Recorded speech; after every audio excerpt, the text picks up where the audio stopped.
يا عبادي الذين أسرفوا على أنفسهم لا تقنطوا من رحمة الله. Ulama dengan suratul ni'mah. Di dalam Al-Quran disebut dengan suratul ni'mah. Apa itu surat ni'mah? Surat ni'mah itu artinya adalah suratul Nahl. Karena dari awal sampai akhir Allah Subhanahu wa taala berbicara tentang nikmat. Dan di antara salah satu yang disebutkan oleh Allah Subhanahu wa taala adalah ayatnya wa ma bikum min ni'matin fa min Allah. Tidak ada satupun yang ada pada diri kalian dari nikmat tersebut kecuali semuanya bersumber dari Allah Azza wa Jalla. Jangan pernah seorang muslim mengatakan ini karena diriku, ini karena keahlianku, ini karena kepintaranku, ini karena kerja kerasku. Tidak. Semuanya bersumber dari Allah Subhanahu wa taala. Dan itu merupakan di antara bentuk cara bersyukur yang pertama, menyandarkan semua nikmat kepada Rabbul Izzati wal Jalalah. Kemudian yang kedua, di antara bentuk kita bersyukur kepada Allah adalah dengan senantiasa mengucapkan dan memuji Allah Subhanahu wa taala, dan salah satu ucapannya adalah alhamdulillah. Allah Subhanahu wa taala menceritakan di dalam Al-Qur'an suratul Namal. Kalau tadi di suratul Nahl, kalau sekarang di suratul Namal, Allah bercerita tentang Nabi Daud, dan juga Allah bercerita tentang anaknya yang bernama Sulaiman. Ketika Allah memberikan kepada mereka karunia yang amat luar biasa. Nabi Daud diberikan kepadanya kekuatan yang tidak ada duanya. Kuat sekali Nabi Daud. Nabi Sulaiman diberikan kepadanya kerajaan yang tiada duanya. Dan bagaimana cara mereka bersyukur kepada Allah? Waqala, dan mereka berdua selalu mengucapkan alhamdulillah. Kalimat alhamdulillah tidak pernah terputus dari lisan mereka berdua, sehingga Allah abadikan ceritanya agar kita kaum muslimin mencontohnya. Kemudian yang ketiga, di antara bentuk kita bersyukur kepada Allah, dan ini yang paling berat, adalah dengan mendekatkan diri kepada Allah dan dengan beribadah kepada Allah Azza wa Jalla. Dan itulah yang disebutkan oleh Allah Subhanahu wa taala di dalam surat Saba, i'malu ala Daud syukra, beramallah kalian, beribadahlah kalian sebagaimana beribadahnya keluarga Nabi Daud. Kemudian Allah menutup ayat ini dengan ucapan wa qalilun min ibadiyasy syakur, dan sedikit sekali di antara hambaku yang pandai bersyukur. Artinya bersyukur dengan menyandarkan semua nikmat kepada Allah mudah dan bisa kita lakukan. Bersyukur dengan mengucapkan alhamdulillah juga bisa kita melakukannya. Tapi syukur yang sesungguhnya, yang berat bagi kita melaksanakannya adalah dengan beribadah dan mendekatkan diri kepada Allah. Artinya barang siapa di antara kaum muslimin yang bersyukur tapi dia tidak beribadah, maka dia tidak bersyukur namanya. Walaupun 1000 kali dia mengucapkan alhamdulillah, tapi kalau dia tidak beribadah kepada Allah Azza wa Jalla, maka tidak sempurna rasa syukurnya kepada Rabbul Izzati wal Jalalah. Dan semoga kita semuanya termasuk hamba yang betul-betul bersyukur kepada Rabbul Izzati wal Jalalah. Kemudian salawat beriringkan salam semoga senantiasa tercurahkan buat junjungan alam Nabi kita yang mulia, uswah dan qudwah kita bersama, Muhammad bin Abdullah sallallahu alaihi wasallam, yang merupakan kewajiban kita bersama senantiasa mengucapkan salawat kepada Rasulullah sallallahu alaihi wasallam. Dan kita harus senantiasa mengingatkan ikhwatul Islam, lafaz salawat atau salawat itu adalah ibadah yang paling mulia, dan tidak akan ada salawat yang paling indah kecuali salawat yang keluar dari lisan baginda Muhammad bin Abdullah sallallahu alaihi wasallam. Kita perhatikan ikhwatul Islam, salawat itu banyak macamnya, berbagai macam bentuknya. Tapi ketahuilah, tidak akan pernah mungkin ada lafaz salawat yang paling mulia kecuali salawat yang keluar dari lisan Nabi sallallahu alaihi wasallam. Karena ibadah salawat ini ikhwatul Islam adalah ibadah yang dikhususkan untuk Nabi sallallahu alaihi wasallam. Sedangkan salam itu untuk semuanya, untuk semua para nabi, mulai dari zaman Nabi Adam sampai Nabi kita Muhammad sallallahu alaihi wasallam. Ibadah salam untuk mereka semuanya. Setiap kali kita menyebutkan nama para nabi, kita akan menyebutkan alaihi salam, alaihi salam. Tapi kalau untuk nabi tidak demikian, alaihi salatu wassalam. Sehingga ibadah salawat itu khusus untuk nabi. Nah, dikala ibadah salawat ini diwajibkan ikhwatul Islam, maka di saat itulah para sahabat mereka bertanya kepada Nabi, ya Rasulullah, hadas salam, ya Rasulullah, kalau mengucapkan salam kami tahu, kita semua tahu bagaimana tata cara mengucapkan salam kepada Nabi. Cukup dengan mengucapkan assalamu alayka ayyuhan nabi. sebagaimana yang terdapat di dalam tahiyat akhir, assalamu alayka ayyuhan nabi, atau kita mengucapkan assalamu alayka ya Rasulullah. Karena kalimat salam ini kalimat yang mulai dari zaman Nabi Adam dikala berada di dalam surga sampai terakhir atau sampai akhir zaman, semua kalimatnya dan lafaznya sama. Tapi untuk solawat tidak demikian keadaannya. Makanya para sahabat dikala ibadah solawat ini diwajibkan, mereka pun bertanya kepada Nabi, ya Rasulullah, kalau mengucapkan salam kami tahu, fa kaifa nusalli alaika, bagaimana kami mengucapkan solawat? Pertanyaan para sahabat ini, fa kaifa, bagaimana tata caranya? Ada dua kemungkinan. Yang pertama, mereka tidak tahu bagaimana cara mengucapkan solawat kepada Nabi, karena itu ibadah yang dikhususkan oleh Allah untuk Nabi Muhammad sahaja. Yang kedua, mereka tahu mengucapkan solawat kepada Nabi, tapi mereka menginginkan lafaz solawat itu keluar dari lisan Nabi SAW. Kalau solawat bisa dibuat-buat ikhwatul Islam, maka yang paling berhak membuat solawat itu adalah para sahabat, karena mereka yang paling ahli di dalam bahasa dan mereka yang paling cinta kepada baginda Nabi yang mulia. Tetapi mereka tetap bertanya kepada Nabi, fa kaifa, bagaimana tata cara kami mengucapkan solawat kepadamu? Dan tidak keluar dari dua kemungkinan tersebut. Bisa jadi mereka tidak tahu dan mereka bertanya, bisa jadi mereka tahu tapi mereka menginginkan yang terindah. Maka di saat itulah Nabi mengucapkan dan mengajarkan kepada kita bersama, kalau kalian ingin bersolawat kepadaku, ucapkanlah lafaz ini. Maka terkenallah ada beberapa lafaz yang keluar dari lisan Nabi SAW, dan itu diriwayatkan oleh para ulama, terutama Imam Bukhari, Imam Muslim, Imam Abu Dawud, Imam At-Tirmidzi, An-Nasai, Imam Ibnu Majah dan Imam Ahmad. Bisa kita cari tanpa ditambah dan tanpa dikurangi satu huruf pun, sehingga nanti dianjurkan bagi kita untuk mencarinya. Lafaz yang pertama diriwayatkan dari sahabat Ka'ab bin Ujrah dari Abdurrahman bin Abi Layla. Ka'ab bin Ujrah mengatakan kepada Abdurrahman bin Abi Layla, ala uhdi laka hadiah, wahai Abdurrahman, maukah aku ajarkan dan aku berikan kepadamu hadiah? Kemudian Abdurrahman ini mengatakan mau. Apa kata Ka'ab bin Ujrah? Dulu kami bersama Nabi, karena Abdurrahman bin Abi Layla ini adalah tabi'in.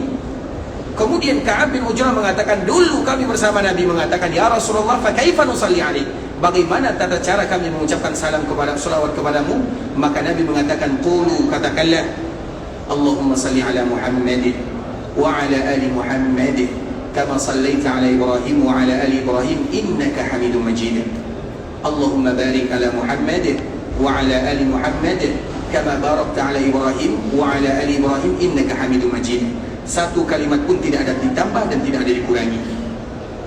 Itu lafaz yang pertama. Kemudian lafaz yang kedua dari sahabat Abu Sa'id Al-Khudri, karena lafaznya banyak dan itu semua keluar dari lisan Nabi SAW. Karena tentunya para sahabat mereka berlomba-lomba. Salawat itu ibadah yang mulia. Imam Ibnu Qayyim menyebutkan di dalam kalimat satu salawat itu ada 40 keutamaan dan kemuliaan yang ada di dalamnya, sehingga para sahabat mereka tidak mau kalah. Nah, ada lagi riwayat dari Abu Sa'id Al-Khudri. Dia juga bertanya, ya Rasulullah, kami tahu bagaimana mengucapkan salam, ajarkan kepada kami bagaimana mengucapkan salawat. Apa kata Nabi? Katakanlah, Allahumma salli ala Muhammad abduka wa rasuluka kama sallaita ala Ibrahim wa barik ala Muhammad wa ala ali Muhammad kama barakta ala Ibrahim innaka Hamidum Majid. Kemudian begitu juga dari lafaz yang lainnya dari Abu Humaid As-Sa'idi radhiyallahu ta'ala anhu, dan ini masih diriwayatkan oleh Imam Bukhari dan Imam Muslim. Pertanyaannya masih sama.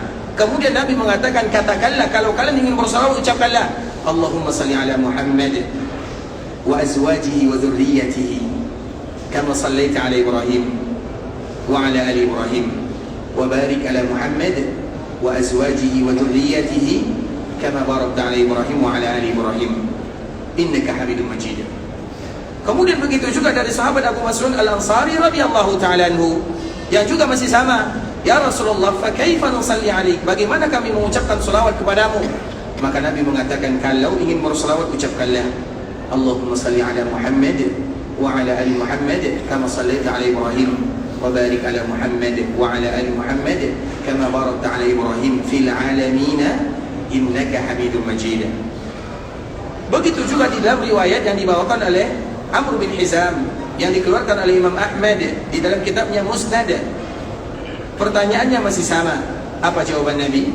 Kalau kalian ingin bersalawat, ucapkanlah ini yang kelima, Allahumma salli ala Muhammad وعلى أهل بيته وعلى أزواجه وذرياته كما صليت على إبراهيم وعلى آل إبراهيم إنك حميد مجيد اللهم بارك على محمد وعلى أهل بيته وعلى أزواجه وذريته كما باركت على إبراهيم وعلى آل إبراهيم إنك حميد مجيد.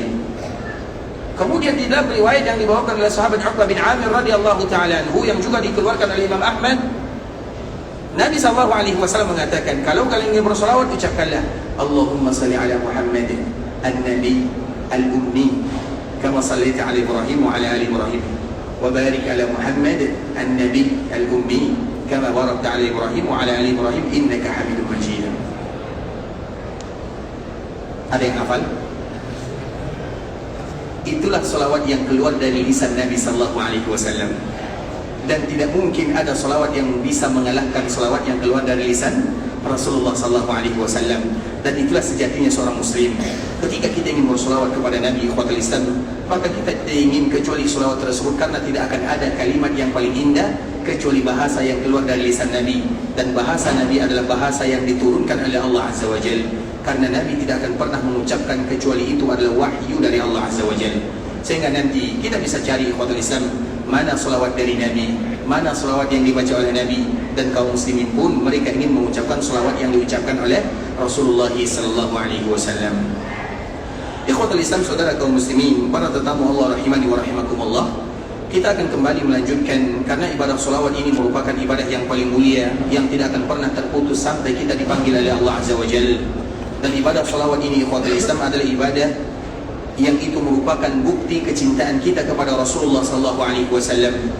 Artinya kalau mereka tidak lagi mengucapkan salawat kepada Nabi, berarti mereka sudah punya jarak dengan Nabi sallallahu alaihi wasallam. Dengan itulah Nabi mengatakan, man nasiya salata alayya, barang siapa di antara umatku yang lupa dan lupa kepada Nabi, itu adalah bentuk ketidakwajaran. Kita saja ikhwatul Islam, dikala kita berangkat melaksanakan ibadah umrah hanya 9 hari, 12 hari, 2 minggu, setiap hari kita menelpon anak dan keluarga kita. Mengapa demikian? Karena kita tidak akan pernah melupakan mereka. Mengapa kita tidak melupakan mereka? Karena mereka adalah orang-orang yang kita cintai. Dan orang yang paling pertama kali kita cintai adalah Rasulullah sallallahu alaihi wasallam. Makanya kalau ada seorang muslim yang lupa kepada nabinya, berarti dipertanyakan cintanya. Dan di antara bentuk kita mencintai Nabi adalah memperbanyak mengucapkan salam dan selawat kepada Rasulullah sallallahu alaihi wasallam. Sehingga dengannya Nabi mengatakan sebuah kalimat yang di dalamnya ada ancaman, wa'idun. Apa kata Rasulullah sallallahu alaihi wasallam? Man nasiya salata alayya, barang siapa yang lupa mengucapkan salawat kepadaku, khati'a tariqal jannah, maka bisa jadi mereka salah melangkah menuju surga.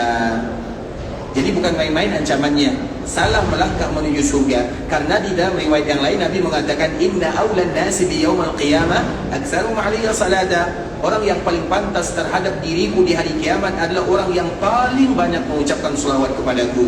Artinya mereka yang paling dekat dengan Nabi, dimudahkan urusannya oleh Allah, mendapatkan syafaat dari Nabi, dimudahkan langkahnya masuk ke dalam surga. Itu semua adalah orang-orang yang paling banyak mengucapkan salawat kepada Nabi. Kebalikannya, mereka yang lalai dan lupa mengucapkan salawat kepada Rasulullah, maka bisa jadi mereka salah melangkah masuk ke dalam surga. Dan surga itu hanya satu, pintunya itu semuanya untuk baginda Nabi yang mulia yang pertama kali dibuka. Makanya kita masuk surga itu ikhwatul Islam, karena tahapan di akhirat ada namanya al-ba'tsu. Al-ba'tsu itu artinya kita dibangkitkan dari ajabuz zanab, dari tulang ekor ini. Karena nanti semua kita akan binasa, artinya jasad kita ini akan lenyap, dimakan oleh tanah. Dan satu-satunya yang tersisa adalah ajabuz zanab, tulang ekor. Kemudian kita dibangkitkan. Setelah dibangkitkan, kita dibangkitkan dalam keadaan tidak berpakaian, dalam keadaan tidak bersendal, dalam keadaan tidak bersunat. Kemudian matahari didekatkan dan kita dikumpulkan, yauma tubaddalul ardu ghairal ard. Kemudian tanah, bumi ini diganti dengan tanah yang berwarna putih. Kemudian di saat itulah kita akan berkumpul. Dengan perkumpulan tersebut disebut dengan mahsyar. Wa idza husyiran nas, dan dikala manusia dikumpulkan semuanya. Kemudian dikala kita dikumpulkan, kita tidak tahu apa yang akan kita lakukan. Kemudian kita datang kepada Nabi Adam. Nabi Adam tidak bisa. Datang kepada Nabi Ibrahim, datang kepada Nabi Nuh. Nabi Nuh tidak bisa. Datang kepada Nabi Ibrahim. Nabi Ibrahim tidak bisa. Datang kepada Nabi Musa, jawabannya masih sama. Datang kepada Nabi Isa, Nabi Isa masih mengucapkan nafsi, nafsi, jiwaku, diriku. Datang kalian kepada Muhammad sallallahu alaihi wasallam. Dikala kita datang kepada Nabi, Nabi pun mengatakan ana laha, ini adalah tugasku. Ana sayyidu waladi Adam wala fakhr, dan aku adalah pemimpin anak Adam dan tidak ada kesombongan di dalamnya. Karena kita semuanya akan datang kepada Nabi. Kemudian Nabi pun datang kepada Allah, dan datangnya Nabi kepada Allah itu adalah untuk menyelesaikan masalah manusia dikala mereka berada di padang mahsyar, bukan menyelamatkan dari surga atau neraka, belum lagi, masih jauh perjalanannya. Kemudian setelahnya maka dihisab satu persatu, dan yang pertama kali dihisab adalah dari kalangan umat Nabi. Maka Nabi SAW menyebutkan nahnul akhirun al-awwalun, kita ini adalah umat yang terakhir dan kita adalah umat yang pertama. Apa makna? Maknanya kita adalah umat yang terakhir diutus oleh Allah, tapi kita umat yang pertama kali dihisab. Sehingga kita menjadi umat yang pertama kali dihisab, ada kabar gembira dan ada kabar duka. Kalau seandainya kita berhasil, maka kita yang pertama kali masuk surga. Tapi kalau gagal, maka kita yang pertama kali menginyam api neraka. Kemudian ikhwatul Islam dihisab satu persatu, dan yang pertama kali dihisab adalah umat Nabi. Dan Nabi tentunya berdoa kepada Allah. Kemudian setelah hisab dengan waktu yang sangat lama sekali, maka ada yang namanya as-sirat. Sirat itu artinya jembatan. Kalau kita berhasil, maka di sebelahnya atau setelahnya namanya qantara. Kalau kita gagal, di bawahnya jahannam namanya. Kemudian setelah berhasil melewati sirat, karena Nabi selalu mengatakan Allahumma sallim sallim, ya Allah selamatkan umatku, selamatkan umatku. Kemudian ada lagi yang namanya qantara. Qantara itu jembatan yang lain, dan itu juga hisab namanya. Jadi hisab itu ada dua, hisab yang pertama, kemudian hisab yang kedua. Hanya saja hisab yang kedua ini tidak lagi antara surga dengan neraka, tapi hisab yang kedua adalah hisab agar orang-orang yang akan masuk dalam surga, mereka bersih hatinya. Tidak ada lagi yang namanya dengki, sakit hati, dan yang semisalnya. Semua penyakit hati dihilangkan di sana. Kemudian setelah qantara, baru kita akan dihadapkan ke surga. Dikala penduduk surga sampai ke surga, pintu surga tertutup. Sedangkan dikala penduduk neraka sampai di neraka, pintu neraka sudah terbuka lebar. Itu perbezaannya antara surga dengan neraka. Kalau sampai di surga, pintunya ditutup. Kalau sampai di neraka, maka pintunya sudah terbuka. Sehingga tanpa banyak bicara, mereka yang sampai di neraka langsung masuk ke dalamnya. Dan itulah makna daripada firman Allah, wasiqal ladzina kafaru ila jahannama zumara hatta idza ja'uha futihat abwabuha. Ketika orang-orang yang dimasukkan ke dalam api neraka diseret oleh Allah Azza wa Jalla menuju api neraka, sehingga dikala mereka mendatangi neraka, pintunya langsung terbuka dan mereka pun dicampakkan ke dalamnya. Itu kalau penduduk neraka. Sedangkan penduduk surga tidak demikian. Wasiqal ladzina taqaw rabbahum ilal jannati zumara hatta idza ja'uha wa futihat. Ada kalimat waw di sana. Kalau untuk neraka tidak ada wawnya, futihat langsung terbuka. Kalau surga wa futihat dan dibukakan. Kenapa? Karena dikala penduduk surga sampai di surga, surga masih tertutup. Karena memang Allah memerintahkan kepada penjaga surga yang disebut dengan khazin, tidak boleh engkau membuka surga kecuali yang pertama untuk seorang hamba yang bernama Muhammad bin Abdullah sallallahu alaihi wasallam. Kemudian Nabi pun mengetuk pintu surga dan mengatakan, aku Muhammad. Maka khazin tersebut mengatakan, bika umirtu, untuk mula aku diperintahkan membuka surga Allah Subhanahu wa taala. Artinya semua kita akan berhutang kepada Nabi sallallahu alaihi wasallam. Sehingga manusia yang terbaik atau hamba yang terbaik atau umat yang terbaik adalah mereka yang memiliki kedekatan dengan Nabi. Bagaimana kita bisa dekat dengan Nabi sallallahu alaihi wasallam? Di antara salah satunya adalah memperbanyak mengucapkan salawat kepada Rasulullah sallallahu alaihi wasallam. Makanya yang tidak mengucapkan salawat itu bukan harus satu kali satu bulan, satu kali satu tahun. Salawat itu setiap hari. Karena kalau seandainya satu kali satu tahun terlalu mudah, ikhwatul Islam, setiap hari tanpa ada hari yang kita lewatkan kecuali ada salam dan salawat di sana. Makanya ikhwatul Islam, Rasulullah SAW menyebutkan barang siapa yang lupa, lalai bersalawat kepada Nabi, maka bisa jadi mereka dipersulit oleh Allah Subhanahu wa taala untuk menuju surga Allah Subhanahu wa taala. Kebalikannya berarti bagi mereka yang banyak mengucapkannya, maka tentunya itu merupakan di antara salah satu cara dia dipermudah langkahnya oleh Allah Subhanahu wa taala menuju surga Allah Subhanahu wa taala, dan semoga Allah mudahkan semua kita masuk ke dalam surganya. Baik ikhwatul Islam, bersalawat kepada Nabi sallallahu alaihi wasallam dimanapun boleh kita ucapkan. dan tidak ada perbezaannya antara mereka yang bersolawat di Madinah dengan mereka yang bersolawat di Andalusia, atau mereka yang bersolawat di Malaysia atau di Indonesia sana. Sama saja, tidak ada kekhususannya. Misalnya jangan pernah kita beranggapan ikhwatul Islam, kita yang datang melaksanakan ibadah umrah, kita dekat dengan Nabi, kemudian kita mengucapkan salam dan salawat kepada Nabi, kalimat ini lebih mulia. Tidak sama. Siapa yang mengatakan sama? Cucu Nabi SAW. Cucu Nabi dari mana dia dapatkan? Dari kakeknya. Siapa nama kakeknya? Muhammadun SAW. Makanya Nabi SAW pernah menyebutkan sallu alaihi, hendaklah kalian senantiasa mengucapkan salawat kepadaku, fa inna taslimakum la yabluni aina ma kuntum, karena salawat kalian akan sampai kepadaku di mana saja kalian berada. Sehingga cucu Nabi SAW menyebutkan, setelah dia meriwayatkan hadis ini dari kakeknya, dia pun mengatakan, ma anta wa man bil Andalus illa sawa. Dia mengatakan kepada orang yang ada di samping perkuburan Nabi, dia pun mengatakan, cucu Nabi ini mengatakan, kamu yang ada di sini dan kalian yang ada di Andalusia, di Spanyol kalau bahasa kitanya, dikala mengucapkan salam dan salawat sama, sawa. Sehingga ikhwatul Islam, makanya dikala kita di sini atau kita melihat ada saudara kita yang pergi melaksanakan ibadah haji atau umrah, titipkan salawat dan salamku kepada Nabi. Bagaimana hukumnya? Bagaimana? Boleh atau tidak?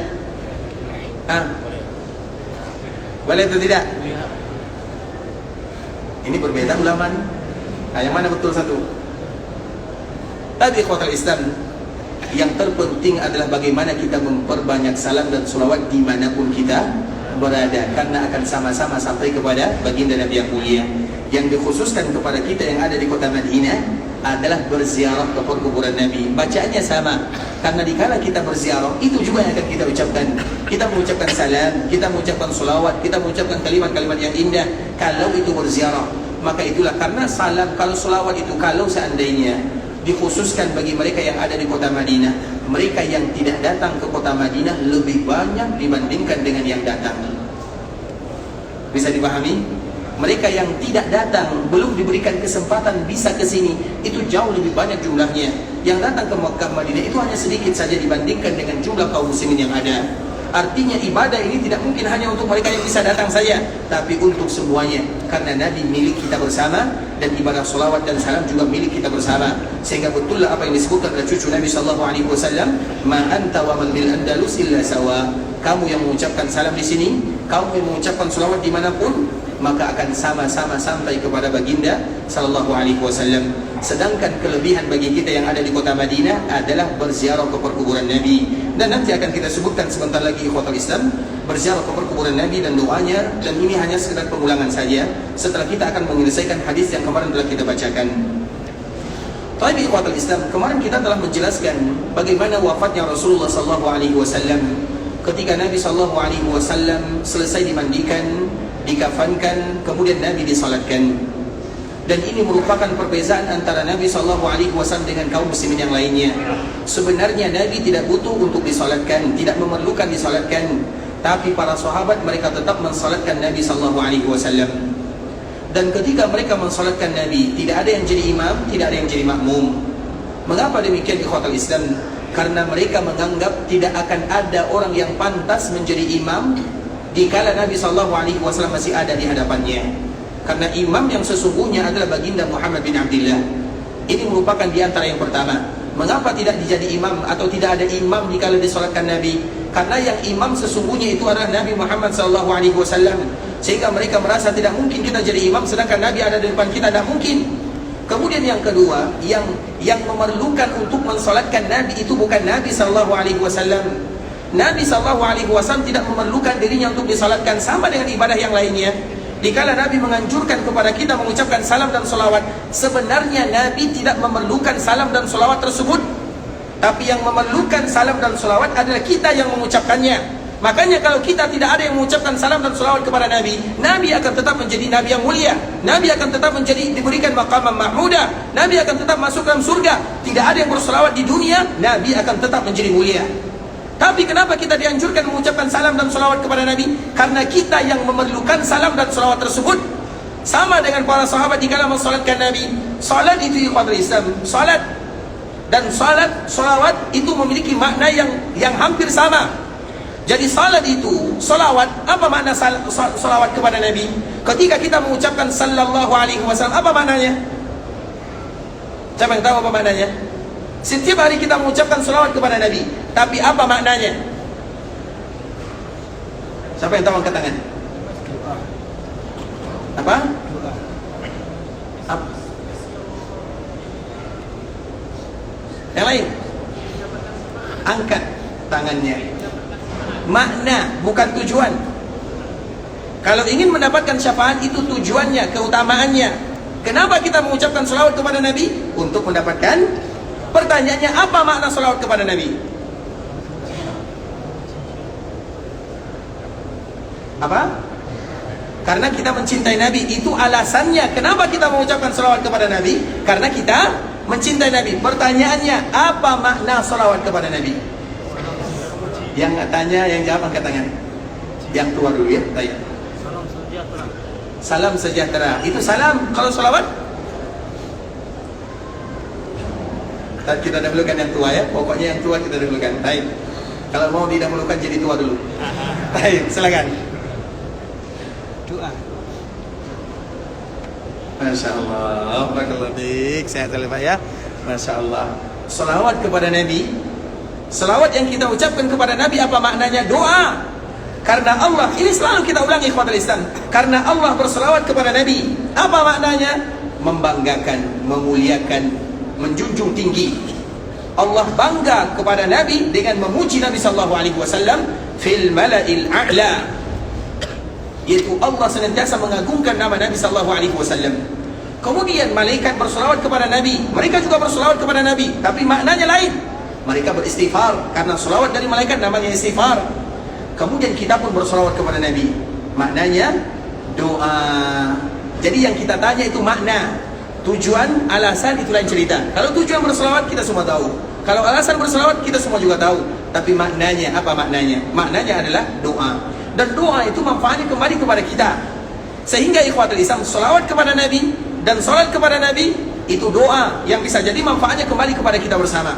Sehingga dikala Nabi SAW disalatkan, tidak ada imam, karena yang imam sesungguhnya itu adalah Nabi. Kemudian yang kedua, karena yang membutuhkan salawat dan salat itu adalah para sahabat, bukan Nabi.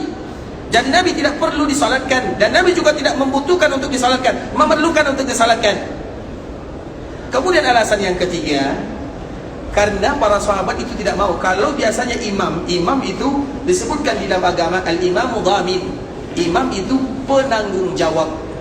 Makanya kalau kita berjamaah, misalnya kita sholat berjamaah, kemudian kita meninggalkan yang wajib. Kalau di dalam sholat itu ada rukun, ada wajib, ada sunnah. Kalau yang rukun sholat tinggal, apa konsekuensinya? Apa konsekuensinya? Tidak sahnya itu yang mana? Apa yang tidak sah?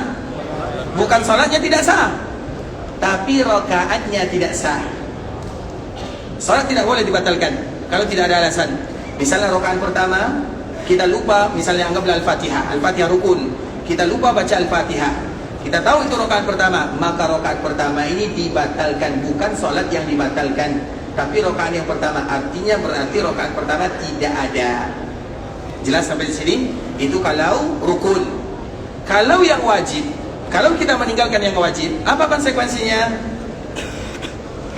Kalau kita meninggalkan yang wajib, biasanya kalau rukun itu gerakan, kecuali Al-Fatihah. Rukun itu gerakan, takbir yang pertama, takbiratul ihram, gerakan rukunya, gerakan sujudnya, i'tidalnya, itu semuanya rukun. Tapi bacaannya biasanya wajib.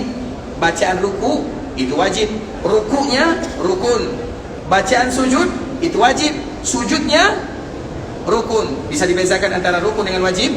Baik, kalau seandainya yang wajib tinggal, apa konsekuensinya? Maka kita dianjurkan untuk sujud sahwi. Kalau yang sunnah tinggal, seperti misalnya kita salat, anggaplah salat maghrib, kemudian baca alhamdulillah, kemudian waladhdallin amin, kemudian langsung ruku, tak baca ayat, apa hukumnya? Boleh atau tidak? Jangan lakukan kalau jadi imam. Tapi kalau terlupa, maka tidak menjadi masalah. Bisa dipahami karena hukumnya sunnah. Jadi tidak mesti kita tutup dengan sujud sahwi. Tayyib. Sekarang, biasanya kalau rukun, insya Allah tidak ada yang meninggalkannya. Yang biasanya ditinggalkan oleh kaum muslimin itu adalah wajibnya. Seperti misalnya kadang kita salat, kemudian pas ruku, kita tidak tahu apa yang kita baca. Karena yang kita ingat, kurma belum dibeli. Contoh misalnya. Atau pas lagi sujud, kita tidak tahu kita apa yang harus kita baca. Dan sering kita seperti itu. Nah, kalau kita berjamaah, rata-rata, apalagi berjamaah ya, berjamaah itu lebih banyak diamnya. Kalau kita salat berjamaah, biasanya lebih banyak di antara kita yang diam. Ruku, dia diam saja, tanpa membaca. Sujud, dia diam saja. Sebenarnya dia harus sujud sahwi. Tapi gara-gara dia berimam, gara-gara dia jadi makmum, maka tidak ada sujud sahwinya. Bisa dipahami? Kenapa? Karena ada imam yang bertanggung jawab. Maka itulah yang disebut dengan dhamin. Sehingga kenapa laki-laki harus sholat di masjid? Karena kita terlalu banyak lalainya, karena kita terlalu banyak khilafnya di dalam salat. Sehingga kalau kita berimam, maka dengan imam itulah bisa menutupi kekurangan dan kesalahan di dalam ibadah salat. Kalau imam, makanya imam disebut dengan dhamin. Imam itu penjamin. Dan imam itu makanya menjadi imam itu tidak sembarangan. Dan Nabi adalah imam yang sesungguhnya. Nah, dikala mensalatkan Nabi, berarti imam itu kalau bahasa kitanya lebih tinggi derajatnya dibandingkan dengan makmum. Para sahabat tidak mau. Kami tidak mau jadi imam, kami juga tidak mau jadi makmum. Karena kalau nanti ada yang jadi imam, ada yang jadi makmum, berarti imam lebih mulia. Kami tidak mau. Karena mereka semua ingin mendapatkan kemuliaan untuk menjadi imam bagi Nabi SAW. Makanya ikhwatul Islam, kenapa Nabi SAW disalatkan tidak ada imamnya? Karena semua para sahabat ingin jadi imam. Karena itu adalah kemuliaan untuk mereka dikala mereka diberikan kesempatan untuk mensalatkan Rasulullah SAW. Paham sampai di sini? Itu merupakan di antara beberapa alasan ikhwatul Islam mengapa tata cara solat jenazah untuk Nabi berbeza dengan manusia biasa atau berbeza dengan kita. Yang pertama, Nabi di antara salah satu perbezaannya, Nabi tidak disolatkan dengan berjamaah. Setiap orang menjadi imam untuk dirinya sendiri, atau setiap orang menjadi makmum untuk dirinya sendiri. Silahkan lafazkan dengan lafaz yang terserah kita melafazkannya. Kemudian ikhwatul Islam, dikala mensalatkan Nabi SAW, maka Nabi SAW diletakkan di atas sarirnya. Sarir itu tempat tidurnya. Thumma dakhala an-nasu ala Rasulillah SAW arsala. Maka manusia pun mereka salat atau datang ke dalam rumah Nabi, ke rumah Aisyah, dalam keadaan bergantian. Arsala, yaitu arsala itu Rasul. Rasul itu utusan, artinya bergantian. Karena setiap meninggal Nabi yang lainnya, maka diutus Rasul yang lainnya, maka disebut dengan Rasul. Arsala itu artinya tidak sekaligus.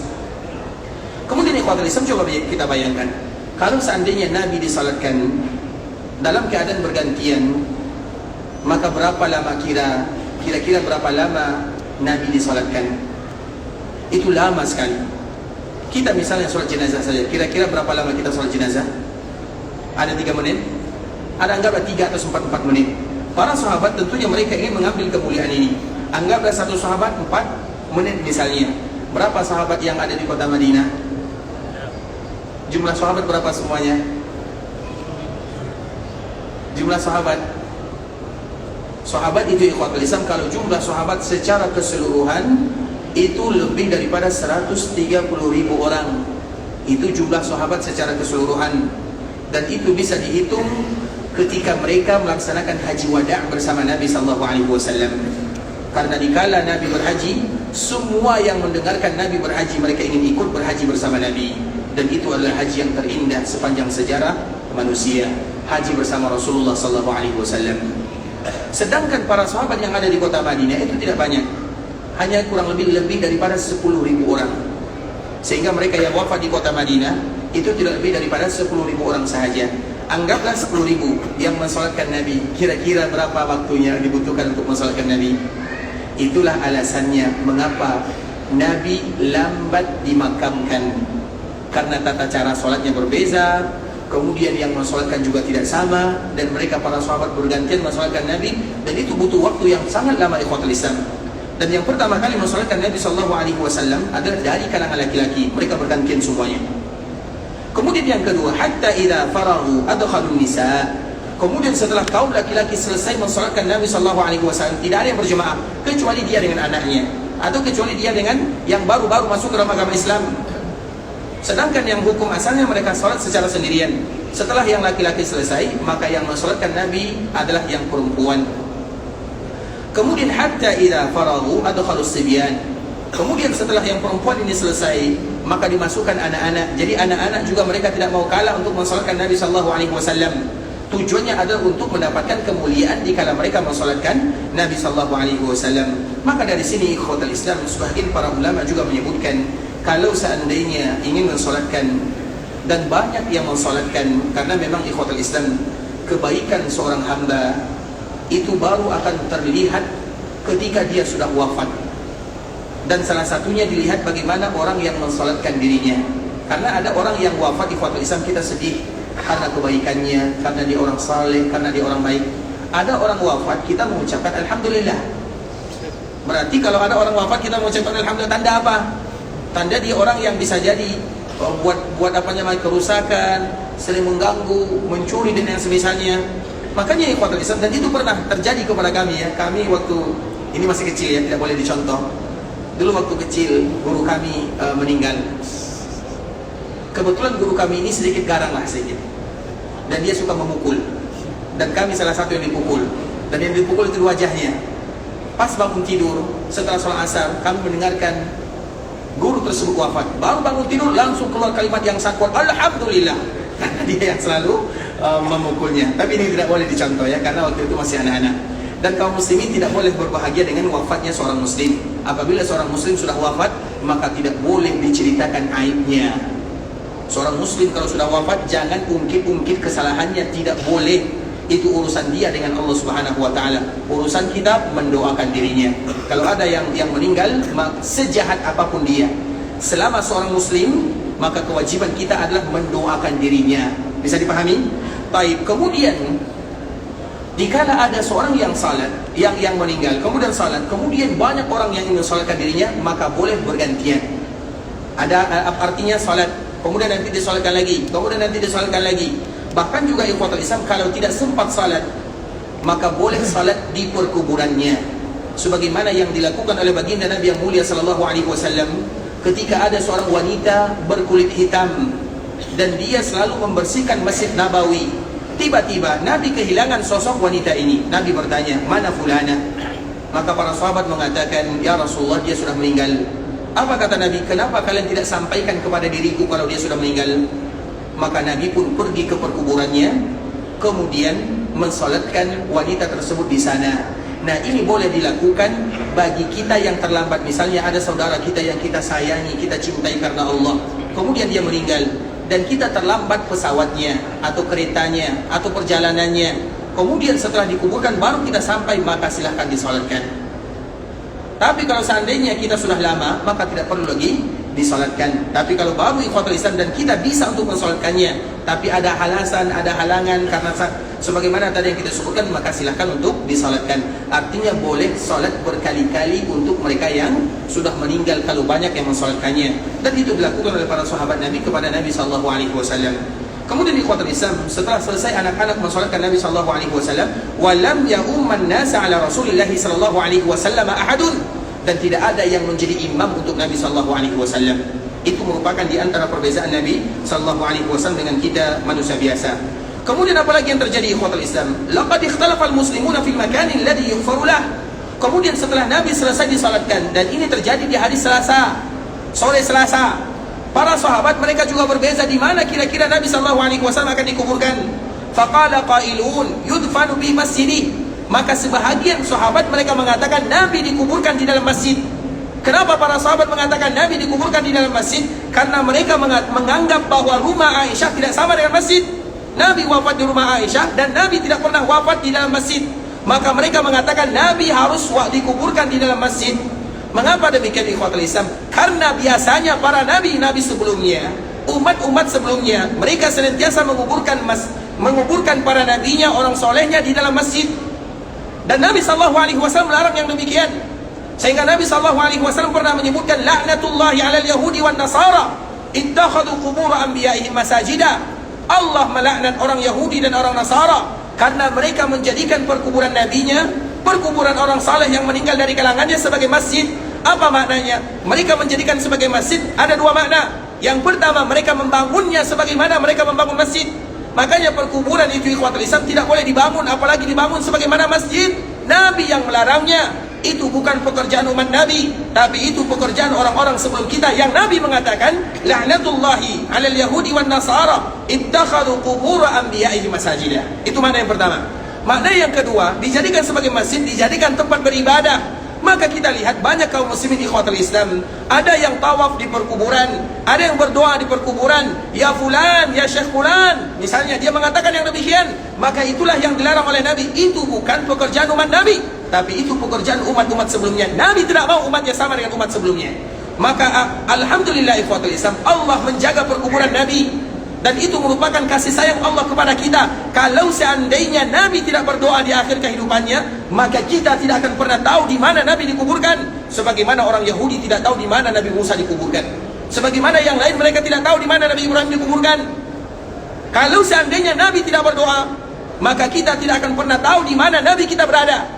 Tapi Nabi berdoa kepada Allah agar nanti kita sebagai umatnya mengetahui, sehingga semua kaum muslimin tahu di mana Nabi wafat, di mana Nabi dikuburkan, dan mudah bagi kita berziarah. Karena berziarah ke perkuburan Nabi adalah ibadah yang sangat indah. Kalau berziarah ke perkuburan orang tua saja bentuk kita berbakti kepada mereka. Bagaimana kita berziarah ke perkuburan Rasulullah sallallahu alaihi wasallam? Namun ikhwatul Islam, tidak semua sahabat yang tahu. Makanya dikala Nabi ingin dikuburkan, laqad ikhtalafa al-muslimuna fil makan alladhi yughfaru lah. Para sahabat itu tidak tahu di mana kira-kira Nabi dikuburkan. Ada yang mengatakan dikuburkan di dalam masjid. Wa qala qailun yudfanu ma'a ashabi. Nabi dikuburkan di Baqi' bersama para sahabat yang lainnya. Faqala Abu Bakar.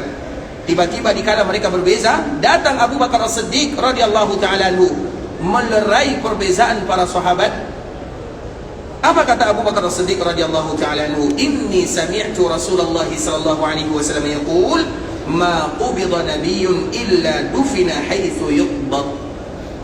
Tidak seorang pun para nabi yang wafat kecuali wajib dikuburkan di mana dia wafat.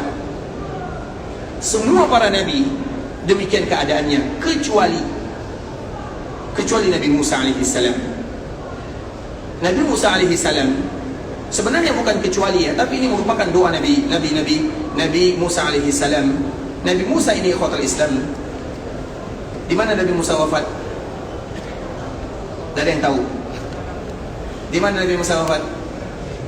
Di mana? Siapa yang jawab angkat tangan? Di mana? Di mana? Pada di mana itu?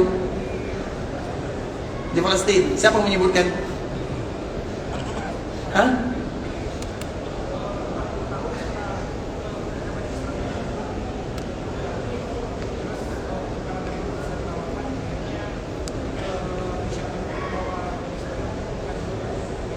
Siapa yang mengatakannya? Hah? Lupa? Baik, Masya Allah, barakallahu baik.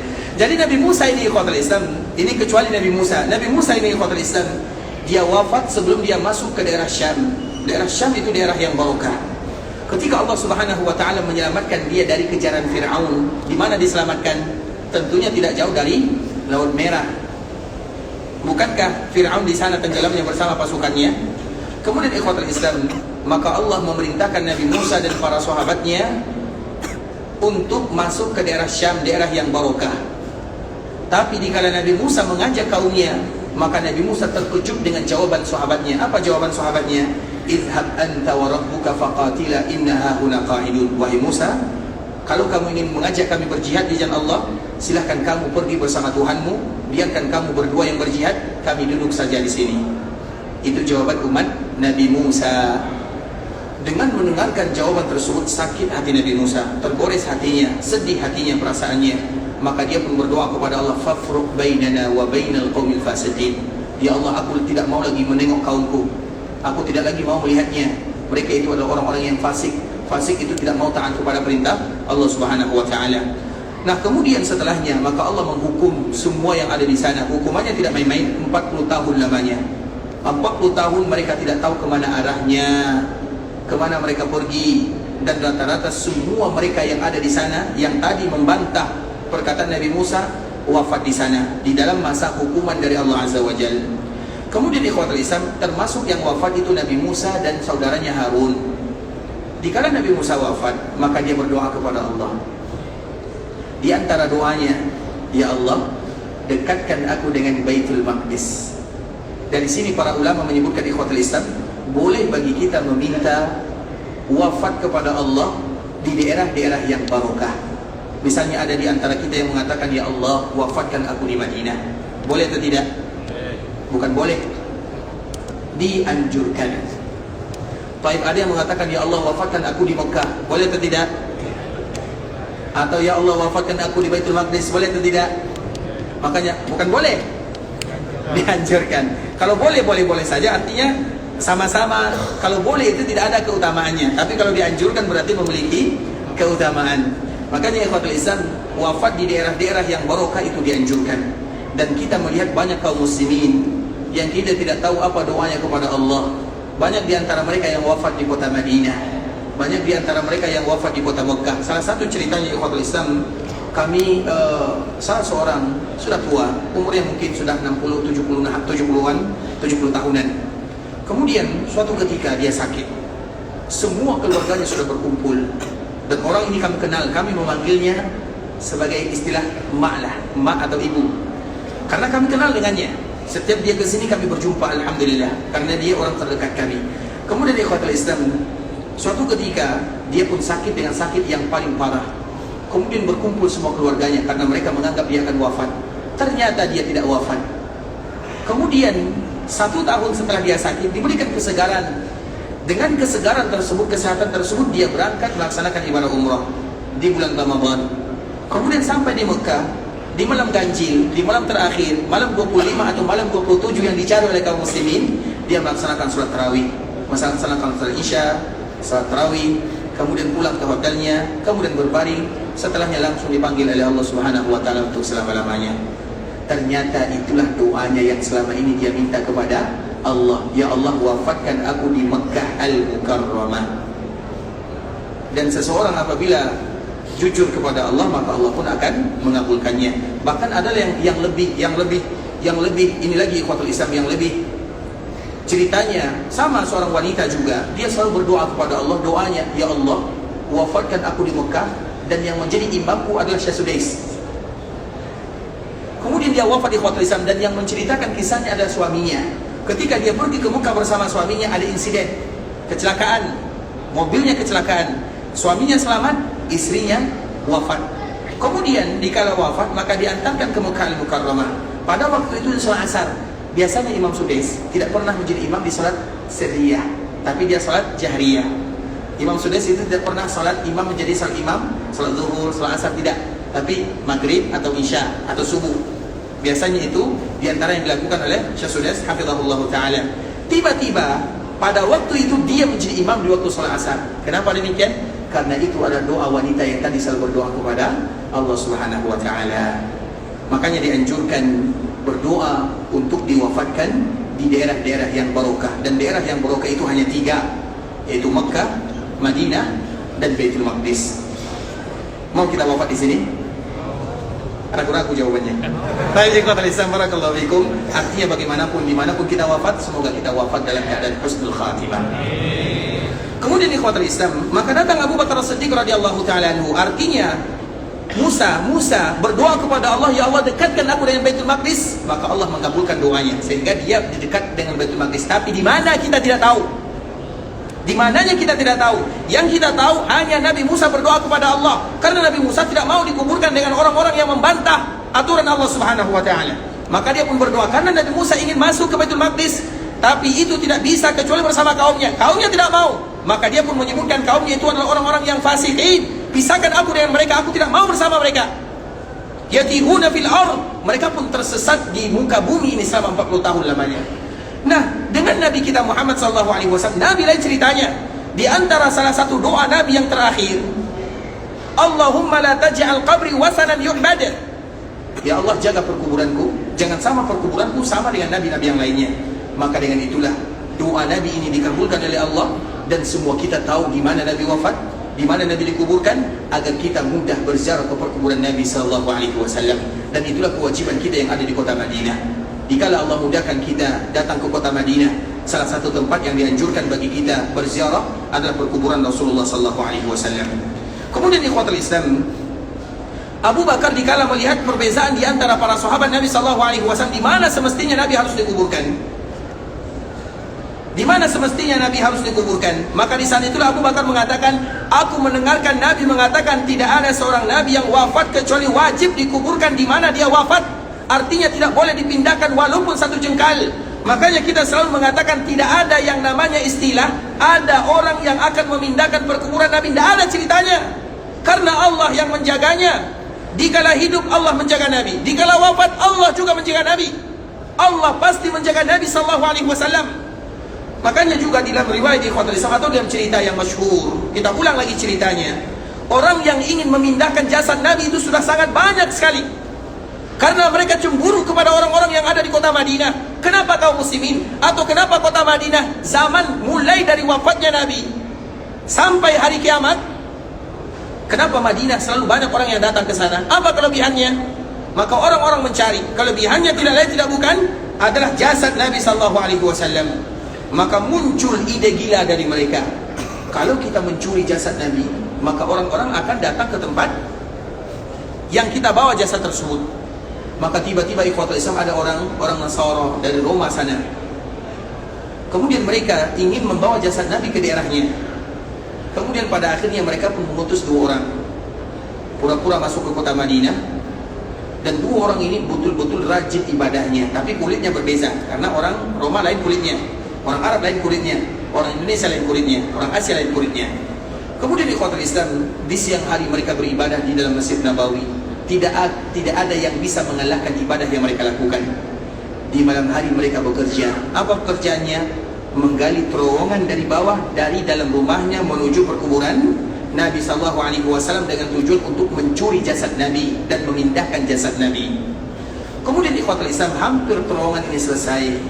Tiba-tiba Amir pada waktu itu, pemimpinnya bermimpi, Nabi minta tolong kepadanya. Maka dia pun langsung bergegas datang ke kota Madinah.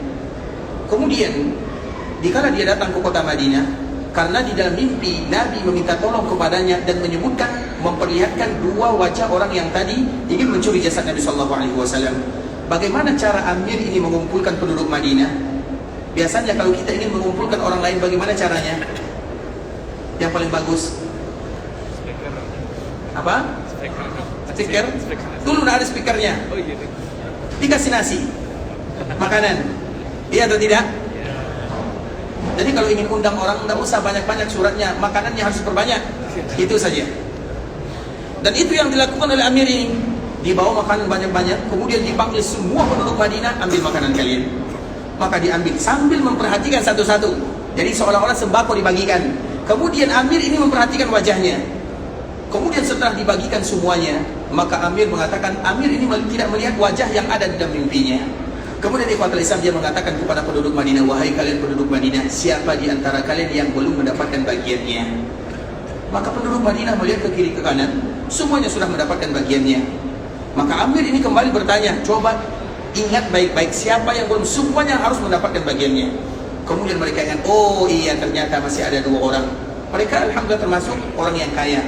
Dan mereka adalah orang yang ahli di dalam beribadah, rajin ibadahnya. Apa kata Amir? Panggil mereka berdua ke sini. Maka dipanggillah, diberikan sembako tersebut. Dilihat wajahnya, wajah 2 orang ini sama dengan wajah yang tadi dilihat di dalam mimpi Nabi minta tolong. Maka diperiksa, datang ke rumahnya, dicari-cari tidak ditemukan. Kemudian dicari lagi, pada akhirnya ditemukan ada terowongan yang sudah ditutup. Artinya dibuat karpet di atasnya. Ternyata di bawahnya ada terowongan yang menuju perkuburan Nabi. Kemudian mereka dipanggil, apa tujuannya kalian melakukan ini? Maka mereka pun akhirnya menjawab, kami ingin mencuri jasad Nabi SAW. Orang-orang seperti ini, biasanya apa hukuman yang paling pantas untuknya? Tidak ada kalimat atau hukuman yang paling pantas kecuali mereka tidak boleh hidup di dunia. Siapapun yang mengganggu Nabi, siapapun tanpa terkecuali, maka tidak ada hukuman yang paling pantas untuknya kecuali mereka tidak boleh hidup di dunia. Tapi itu dari pemimpin, bukan dari sembarangan orang. Karena memang itulah, karena orang yang mengganggu Nabi siapapun, makanya banyak cerita ikhwatul Islam, siapapun yang mengganggu Nabi itu pasti akan meninggal. Baik itu meninggal dalam keadaan mengerikan. Ada yang meninggal digigit anjing, ada yang meninggal tabrakan, ada yang meninggal dibakar, dan yang semisalnya. Artinya mereka akan mendapatkan siksaan di dunia sebelum mereka mendapatkan siksaan di akhirat. Itu adalah bentuk kehormatan yang dijaga oleh Allah untuk nabinya. Nabi itu maksum, hidup Nabi maksum, wafat Nabi juga dijaga oleh Allah Azza wa Jalla. Oleh karenanya ikhwatul Islam, sehingga siapapun yang berusaha untuk memindahkan jasad Nabi itu tidak akan pernah berhasil untuk selama-lamanya. Jadi tidak ada yang namanya cerita perkuburan Nabi akan dipindahkan ke tempat yang lain. Tidak ada ceritanya seperti itu. Apalagi berasal dari kaum muslimin.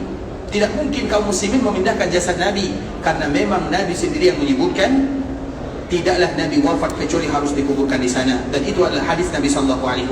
Jangankan jasad Nabi, ikhwatul Islam, kunci Ka'bah saja, ini sebagai contoh ya, sebagai perbandingan. Kunci Ka'bah saja dulunya dipegang oleh Utsman bin Talha. Utsman bin Talha itu adalah orang yang paling kuat permusuhannya kepada Nabi, tapi dia punya jasa kepada Nabi dan kepada keluarga Nabi. Intinya punya jasa. Kemudian apa kata Nabi kepada Utsman bin Talha? Engkau, tentunya setelah dia masuk Islam, engkau akan memegang kunci Ka'bah dan keturunanmu sampai hari kiamat. Siapapun yang mengambilnya, maka mereka adalah orang-orang yang zalim. Sampai sekarang ikhwatul Islam, kunci Ka'bah itu berada di kabilah Bani Syaibah, yaitu keturunannya Utsman bin Talha. Itu hanya kunci Ka'bah. Bagaimana dengan jasad Nabi? Tidak ada yang memindahkan dari tangan yang sesungguhnya. Apakah mungkin ada di antara kaum muslimin? Jangankan memindahkan, berniat saja tidak mungkin ada. Bisa dipahami sampai di sini? Apalagi negara ini, misalnya negara Arab Saudi ingin memindahkan jasad Nabi, itu kedustaan dan kebohongan semuanya. Tidak ada yang memindahkan jasad Rasulullah SAW. Jangankan memindahkan, berfikir saja, berniat saja untuk memindahkan, itu tidak akan pernah.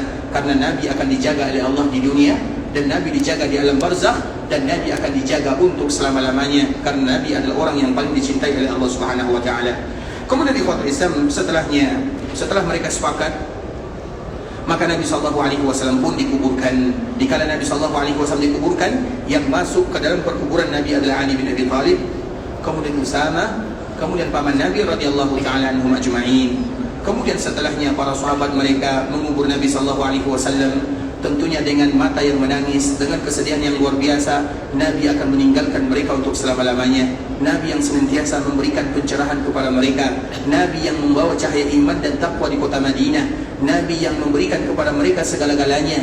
Namun sekarang Nabi sudah dipanggil oleh Allah Subhanahu wa taala.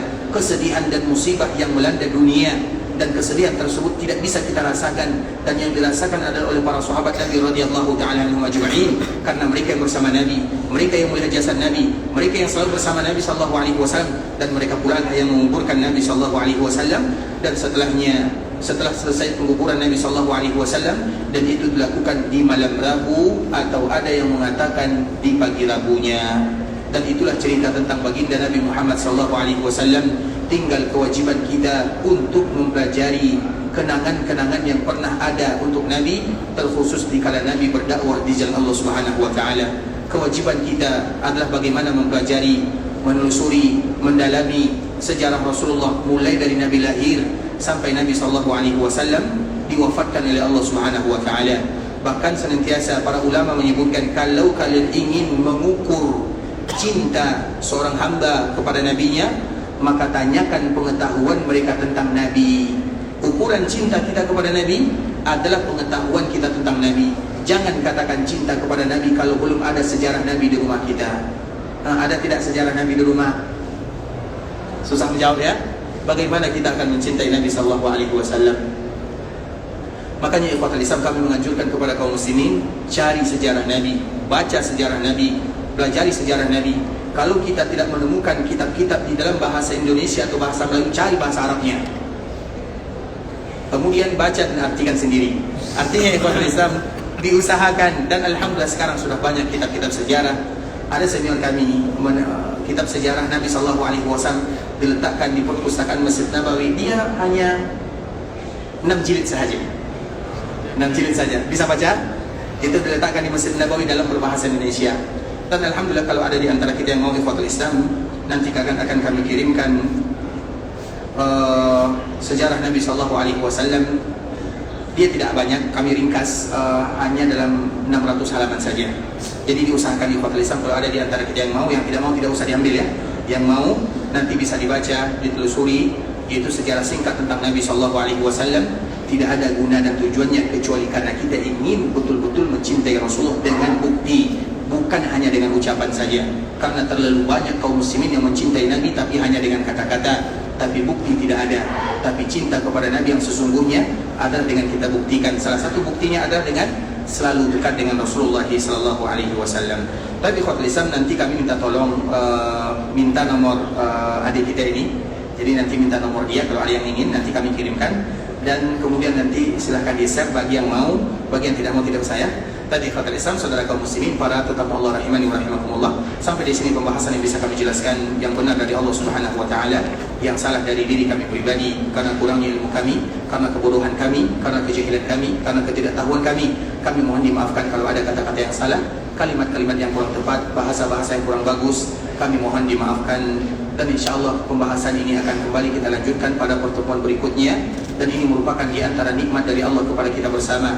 Kita jauh-jauh datang dari daerah kita ke kota Madinah, namun di dalam kota Madinah kita bisa mendengarkan ceramah dengan bahasa yang kita pahami. Itu merupakan nikmat dari Allah bagi kami dan juga bagi kita bersama. Dan nikmat tersebut harus kita manfaatkan dalam rangka mencari ridha Allah Subhanahu wa taala. Semoga Allah ampunkan dosa kita bersama. Allah mudahkan urusan kita di dunia dan di akhirat sana. Bagi kita yang ingin pergi ke Mekah untuk beribadah, semoga Allah kabulkan setiap doa dan permintaannya. Allah menerima amal ibadahnya. Allah jadikan umrahnya adalah umratan mabrurah wa sa'yan mashkura wa dhanban maghfura. Bagi kita yang ingin pulang ke kampung halamannya, habis masanya tinggal di Mekah dan Madinah, semoga Allah mudahkan perjalanannya, dilancarkan urusannya, dikumpulkan bersama keluarganya dalam keadaan sehat walafiat. Dan kita selalu berharap dan bermohon kepada Allah agar Allah senantiasa menjadikan kita sebagai tamunya untuk bisa beribadah di tanah Makkah dan Madinah. Kita tutup dengan mengucapkan doa kafaratul majlis. Subhanakallahumma bihamdika asyhadu an la ilaha illa anta astaghfiruka wa atubu ilaik. Wa sallallahu wa sallim ala nabiyyina wa habibina wa khalilina wa sayyidina Muhammadin wa ala alihi wa sahbihi wa sallam tasliman katsira. Assalamualaikum warahmatullahi wabarakatuh. قل يا عبادي الذين أسرفوا على أنفسهم لا تقنطوا من رحمة الله